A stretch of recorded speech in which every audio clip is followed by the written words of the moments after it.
So I just got off of a coaching call with a client that has a party coming up this weekend. And she was asking me what should she do. So one of the things I asked her, just to get an idea of where her head was at, I asked her, well, before I tell you what I think you should do, what do you think you should do? What are one or two of the things that you think you should do this weekend? And her goal is weight loss. So I said to her, what is one of the two of the things that you think you should do this weekend to avoid gaining weight or even lose a few pounds? So she said to me that she was going to save calories by not eating all day long so that she could eat later on.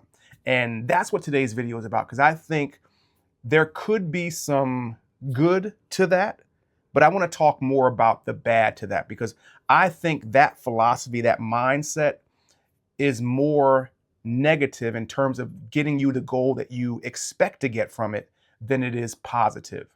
So the theory is that if I don't eat earlier and I eat all my calories later, then I should be fine. And from a pure calorie standpoint, that is true. If you don't go over your calories and you even leave some room for a calorie deficit after all is said and done, then you should at least, at the worst, not gain any weight. But here's what oftentimes happens with most people and why I don't encourage my clients to subscribe to this way of thinking. Because I have this thing that I say, and you've probably heard this before, is never go grocery shopping on an empty stomach. And the reason why, and you've probably heard somebody say that before, and I think I got a video on this channel about that. But the reason why is because when you go grocery shopping or to an event on an empty stomach, everything smells good. Well, maybe not everything, but most things smell good.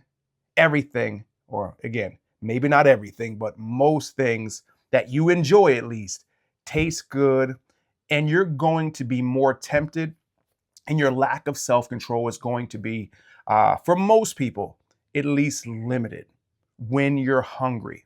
Everything, and now you're starving because you've gone all day without eating. Now you got to go grocery shopping or you got to go to this event.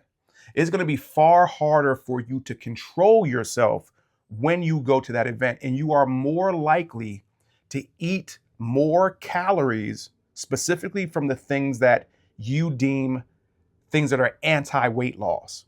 You are more likely to overeat. You are more likely to overconsume liquid calories, alcohol. You are more likely to do more than you normally would have if you had eaten throughout the course of the day and then went to this event. This happens often with a lot of the clients that I work with that subscribe to this philosophy, this way of thinking.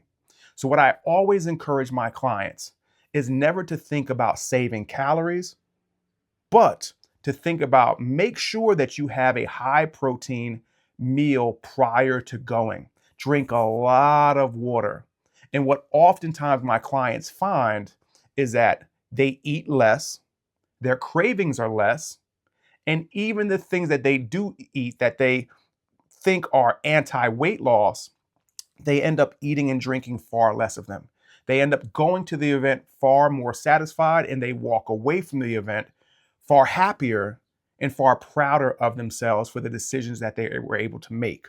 So this is one of the reasons why I tell my clients, don't subscribe to that philosophy that you're going to save calories so that you can eat at night, because oftentimes what happens, again, people are out of control, they eat far too much, and they eat too much of the things that in their minds are anti-weight loss, and they walk away from these events feeling sorry, feeling bad, and feeling like they failed. So to avoid all of that, my recommendation to you, my recommendation to my clients is to make sure that you eat something before you go, preferably something with higher protein, maybe higher fiber, and drink a lot of water.